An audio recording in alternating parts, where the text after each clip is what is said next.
Notre prochain invité, ça fait longtemps qu'on ne l'a pas vu. Le Suntan. Pas pire, oui. Oui, bien, Ouais. c'est Vous avez pris du soleil, M. Généreux, cet parti été? un petit peu. J'ai travaillé dehors beaucoup cet été. Je me suis... Travaillé?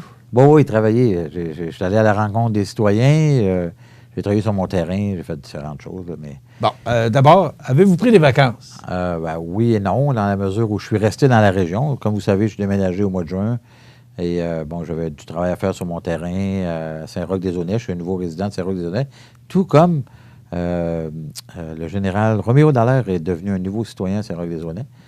Donc, c'est un hasard, ça arrive de même, mais c'est ça. Donc, j'ai fait le tour des festivals, j'ai fait le tour de beaucoup de choses. Il a fait tellement beau au mois de juillet. De toute façon, je pense que ceux qui n'ont pas pris de soleil cet été, c'est parce qu'ils sont restés cachés, là, parce qu'inévitablement, je pense que vous en y aviez pris aussi. Là. Oui. Tu en as perdu un peu. Oh, ben moi, donc, c'est un peu naturel. Là. Oui. Et je reviens à ma question. Oui. Avez-vous pris des vacances? Avez-vous Oui et non. arrêté un petit peu pour Quelques jours. prendre un peu de... Quelques jours. Ouais, en fait, faire de la politique, pour moi, c'est des vacances. Alors, c'est d'être à la rencontre des gens puis d'être sur le terrain, c'est ce que j'aime le plus faire.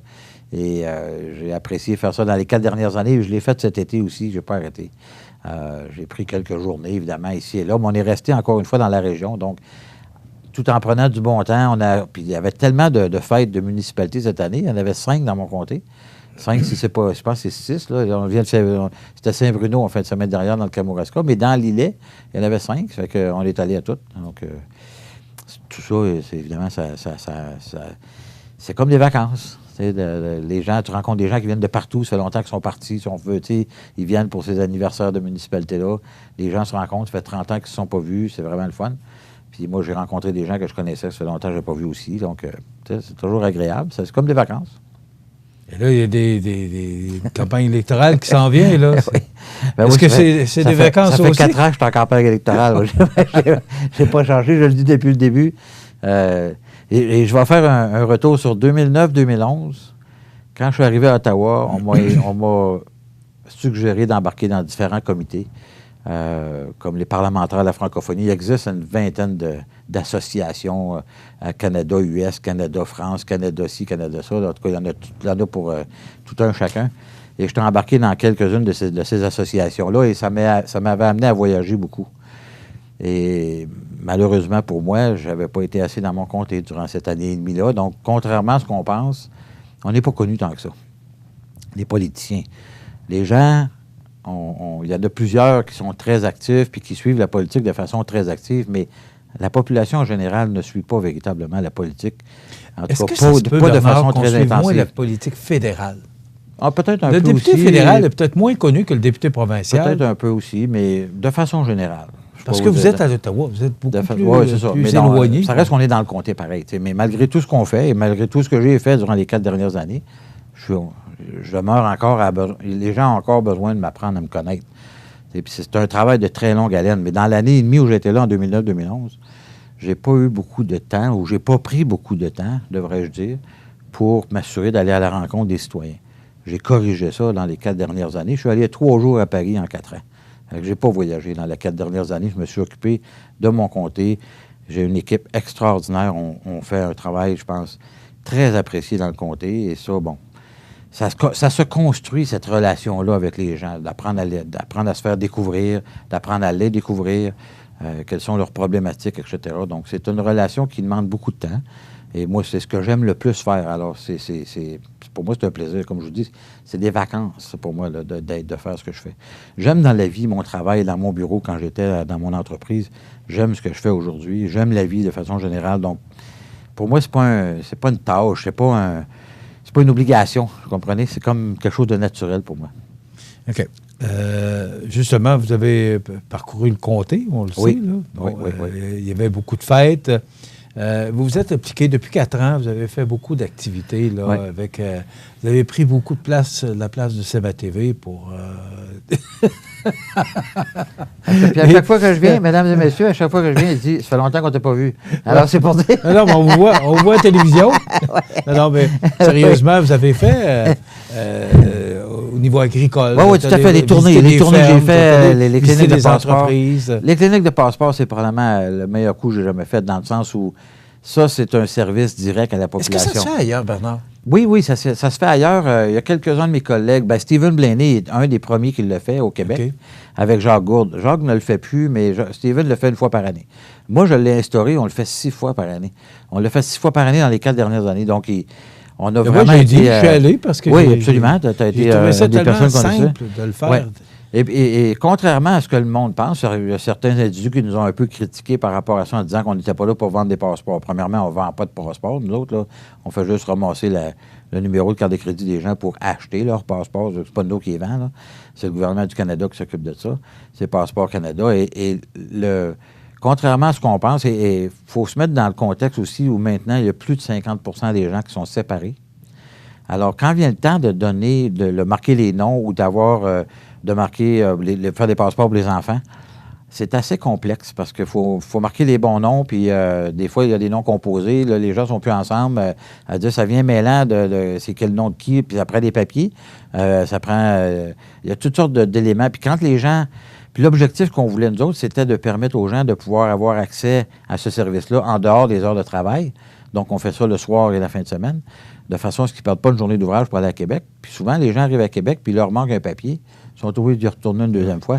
Alors, ça, on en a fait 3500 passeports depuis 4 ans. Là. Je peux vous dire, ça a été quelque chose de vraiment, vraiment très apprécié. Puis, on a bien l'intention de continuer si on est réussi, je suis réélu. Tout comme les tournées, d'ailleurs, qui ont été aussi très appréciées. Et d'ailleurs, actuellement, on est en train de mettre en ligne la deuxième série de la tournée agricole qu'on avait faite l'année dernière. La deuxième série de vidéos. On avait fait 75 endroits différents. On aurait pu faire 500 endroits différents dans le monde agricole, tellement c'est quelque chose d'important dans notre région.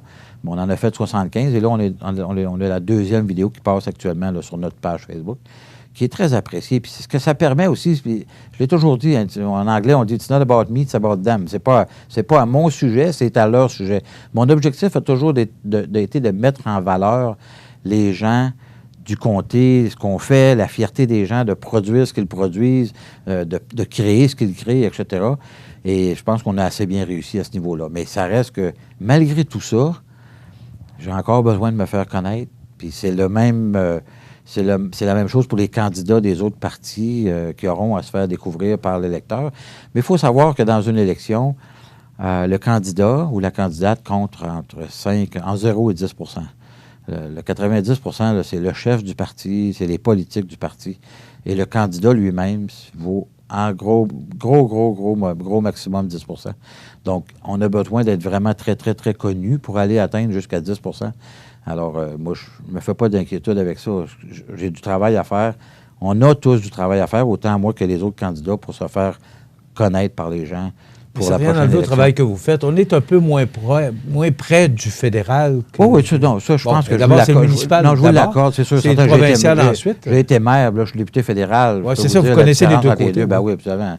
D'ailleurs, il y a des gens qui m'appellent. Avant de venir ici, j'étais en discussion avec une dame de la Pocatière. Vous savez qu'ils viennent d'avoir des problèmes avec des égouts, là, à la Pocatière, des refoulements d'eau là, dans certains sous-sols. Les gens, on dit souvent un maire un jour, maire toujours. Là. C'est comme les gens... pour certains, m'appellent parce qu'ils avaient confiance en moi quand j'étais maire. Ils m'appellent pour me dire, bon, qu'est-ce qu'on peut faire? Ils me demandent conseil.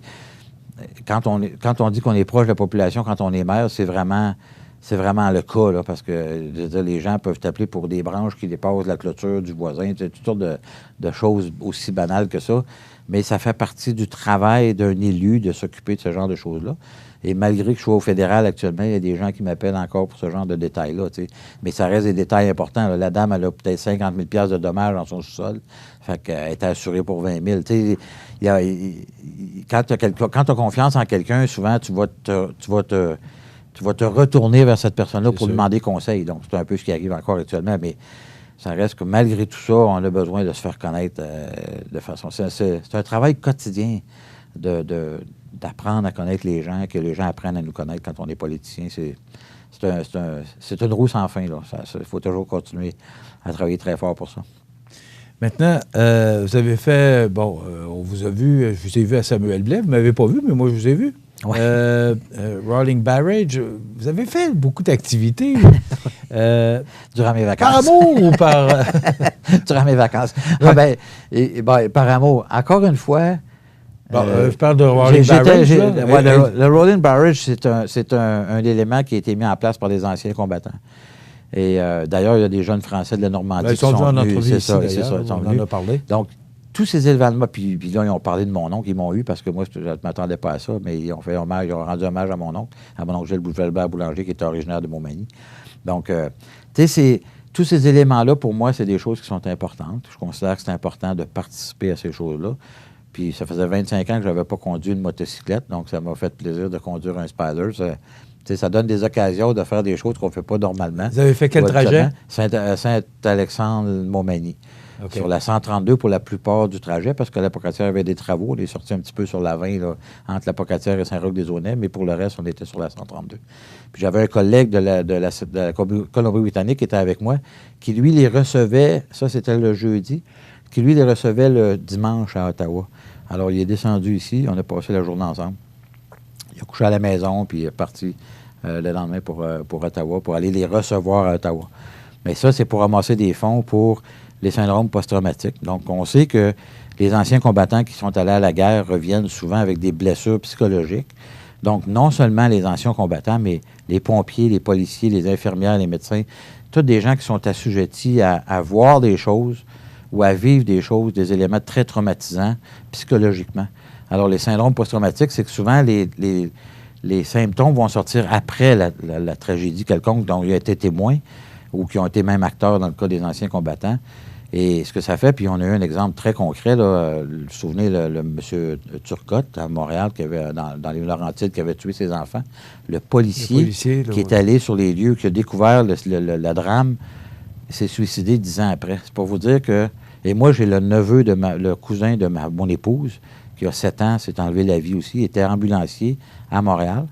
Et il était ambulancier dans Urgence Santé. Il était toujours les premiers arrivés sur les lieux avant que les ambulances arrivent.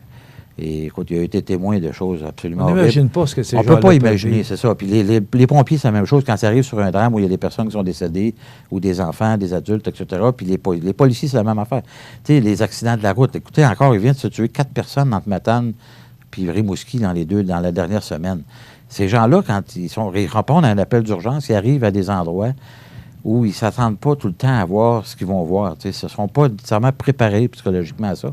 Donc, les syndromes post-traumatiques, il y a des maisons qui existent maintenant pour aider ces gens-là à passer à travers puis à comprendre le processus psychologique dans lequel ils ont vécu. On connaît peu ou on ne connaît pas. On connaît peu. Et d'ailleurs, c'est ici, ça, exactement. Puis mon collègue a déposé un projet de loi qui est passé à la Chambre des communes où on doit avoir un plan national pour aider ces gens-là à traverser ce jour-là, particulièrement les anciens combattants. Je pense qu'ils vont à l'étranger défendre notre pays, défendre nos droits et nos libertés. Bien, je pense qu'il faut qu'on s'occupe d'eux quand ils reviennent. On va s'arrêter quelques instants. On va vous laisser prendre votre souffle un peu. Puis on va parler d'élections, bien sûr. Oui. Ça s'en vient à grands pas. Oui. Puis on va parler de SNC-Lavalin. On ne peut pas passer à côté. Pas de problème. Alors, Bernard Généreux, député fédéral, restez avec nous. On revient dans quelques instants. Oui.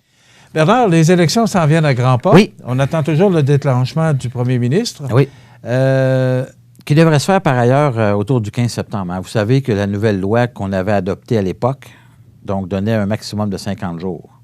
Donc, 50 jours maximum, c'est entre 35 et 50 jours. Donc, ça donne une période un coussin de 15 jours potentiellement. Mais normalement, on s'attend à ce que l'élection va déclencher autour du 15 septembre pour voter le 21 octobre. On sait actuellement tout ce qui se passe avec le Parti libéral de M. Trudeau. Oui. Mais est-ce que c'est à cause de ça qu'il ne déclenche pas des élections? Parce que tantôt, je demanderais à votre adjointe, c'est 39 jours. En fait... le maximum qui peut aller, c'est 39 jours avant le jour de l'élection. En fait, la loi exige que l'élection se tienne dans un minimum de 35 jours et un maximum de 50 jours. Donc, si on prend le 21 octobre et on recule, ça donne autour du 6-7 septembre, peut-être possiblement, et du 15 septembre. Là, pour le déclenchement. Pour le déclenchement. Donc, cette période-là sera la période où le premier ministre demandera au gouverneur général, la gouverneure générale d'aller déposer, si on met les writs qu'on appelle en anglais, la demande d'aller en élection. Est-ce que vous êtes prêt, Bernard? Ah oui, absolument. On est prêt certain. Puis d'ailleurs, je suis tellement fier de dire que toute mon équipe est avec moi. Et contrairement à certains autres députés dans le passé, qui se sont retrouvés sans employés qui le suivaient pour son élection. Moi, j'ai 5 employés. Les 5 employés me suivent durant l'élection. D'ailleurs, on va garder le bureau de Rivière-du-Loup ouvert 4 jours semaine. Le bureau de Montmagny va être fermé. Donc, les appels vont être transférés à Rivière-du-Loup. On n'a pas le choix. Il faut garder nos bureaux ouverts en tant que député. Parce que malgré qu'on soit en élection, on demeure député. Il faut bien le dire. On est des candidats. Mais s'il arrivait un drame quelconque, par exemple, quand il y a eu le drame à l'Île-Verte, je vais vous donner un exemple. François Lapointe était député à ce moment-là. Il s'était déplacé. Il avait même ouvert un mini-bureau temporaire pour les employés, pour le chômage, tout ça. Donc, il a agi dans son rôle de député dans un cas extrême où il fallait qu'il agisse. S'il y avait un événement quelconque, puis il fallait que nos bureaux soient... qu'on réintègre nos bureaux, on le ferait, inévitablement. Qu'on soit en période électorale ou non, on ferait notre travail. Donc, mais vous êtes député jusqu'au 21 octobre. Vous êtes député sortant. On est député sortant jusqu'au 21 octobre. Oui. Mais ça reste qu'on est candidat dans une élection. Bon. Et le bureau demeure ouvert à la population pour les services traditionnels, là, etc. Mais nous, on n'est pas à nos bureaux. On est dans le bureau électoral, puis on fait notre travail au niveau du bureau électoral. Donc, il y a une distinction à faire dans les deux. C'est important de le faire aussi, là. Donc, mais ceci dit, on est prêt pour l'élection et je suis vraiment, vraiment très fier de ça. Parce qu'on a j'ai une équipe extraordinaire avec moi. Je veux dire, Annie Franqueur, Annie Boutin, qui était partie, mais qui vient de revenir au bureau de Montmagny. Annie Lavoie, qui remplace Mireille, qui est partie en congé de maternité. Francis à Ottawa, Hélène à Rivière-du-Loup. Tous ces gens-là sont avec moi et derrière moi pour cette campagne électorale-là. Et on prend ça de façon très, très positive. On va être très positif durant l'élection. M. Trudeau, les gens sont appelés, je pense, à juger le travail qu'il a fait. Il y a un bilan à défendre. Donc, son bilan des 4 dernières années. Vous avez une plateforme électorale aussi? On a tout à fait une plateforme électorale qu'on va... C'est quoi votre thème? Il y a plusieurs éléments. En fait, ce qu'on veut, c'est d'être près des gens, puis on est prêt maintenant, puis on veut réinvestir dans les gens. D'ailleurs, là, on a annoncé, notre chef d'Andrew Scheer a annoncé hier un investissement d'environ 4 000 par famille. C'est le congé parental qui va devenir non imposable. Ça veut dire que l'argent que les gens reçoivent du fédéral ne sera plus imposé à l'avenir. Donc, c'est une économie d'à peu près 4 000 par famille. Donc, ça, c'est une excellente nouvelle. On parle toujours du rapport d'impôt unique. On a une plateforme environnementale de 55 points, ce qui est la plus importante plateforme électorale de tous les partis politiques, même incluant le Parti vert. Donc, on a toute une série d'éléments qui vont être à l'avantage de monsieur, madame, tout le monde. C'est ça l'objectif.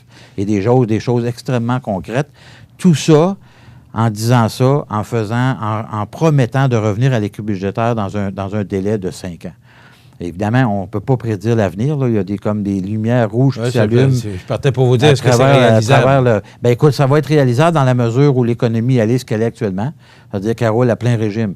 Si on tombe dans une récession puis qu'il faut qu'on réinvestisse des milliards de dollars, peut-être qu'on ne l'atteindra pas en 5 ans, mais au moins, on se donne un objectif. Les libéraux n'en ont pas d'objectif. Et je pense que c'est ça qu'il faut voir que la population réalise. Il avait promis, M. Trudeau, d'ailleurs, il faudra revenir un petit peu en arrière pour voir ce qu'il avait promis. Il avait promis 3 petits déficits de 10 milliards et le retour à l'équilibre budgétaire cette année. On est à 90 milliards de déficit, puis il n'y a pas de date de retour à l'équilibre budgétaire. Moi, j'ai hâte de demander au candidat libéral à quel moment, c'est quoi sa date, lui? On aura sûrement l'occasion d'en débattre. Absolument. D'ailleurs, on va sûrement avoir un débat quelconque. Mais, il reste 60 secondes. Je sais que le temps passe vite. En 60 secondes, vous voyez ça comment, le fait que le commissaire à l'éthique ne soit pas invité Écoutez, dans l'histoire de SNC M. Trudeau s'était vendu comme quelqu'un de transparent, d'honnête, etc. Donc, c'est tellement le contraire qui arrive actuellement. Donc, il a tout fait pour de camoufler cette histoire-là. Dès le départ, ils sont majoritaires. S'il avait voulu faire les choses correctement puis ne pas vouloir cacher ça à la population, il y avait juste à faire un projet de loi indépendant de tous autres projets de loi pour s'assurer de mettre en place cet accord de réparation-là pour que les compagnies comme SNC-Lavalin ou n'importe quelle autre à travers le monde qui rencontre ces difficultés au Canada puissent avoir droit d'avoir ces choses-là. Il a camouflé ça dans un bill de 650 pages en pensant que personne ne le voyait. Il a mis de la pression sur sa procureure générale. Il a fait ça tout croche. Et sincèrement, il a fait ça. Puis là, en plus, il a même caché des éléments à l'inspecteur, au commissaire à l'éthique. Donc, sincèrement, je pense que la population est pas... faut pas prendre les gens pour des imbéciles. Ils sont capables de juger de la façon dont M. Trudeau a travaillé dans ce dossier-là, ce qui est totalement à l'encontre de comment il s'était vendu il y a 4 ans passés. C'est tout le temps qu'on a. On aura bien d'autres questions, mais la prochaine rencontre, ce sera probablement... Moi, j'ai hâte d'être invité pour 1 heure, 1 heure et demie. Là, oui, bien, au lieu d'une demi-heure. on va en parler au grand patron. Bernard Généreux, merci beaucoup. Merci beaucoup. On va vous souhaiter une bonne campagne, parce que probablement, quand on va se revoir, ce sera va être en campagne, temps de campagne. Merci beaucoup. Merci d'avoir été avec nous. Merci de m'avoir reçu pendant les 4 dernières années. C'est très apprécié. On a toujours eu beaucoup de plaisir à discuter ensemble. Oui, on a du plaisir à le faire aussi. Absolument. C'est toujours très agréable. Oui, merci beaucoup. Bernard Généreux, député fédéral de Montmagny, Lillet, Kamouraska, Rivière-du-Loup. Ça complète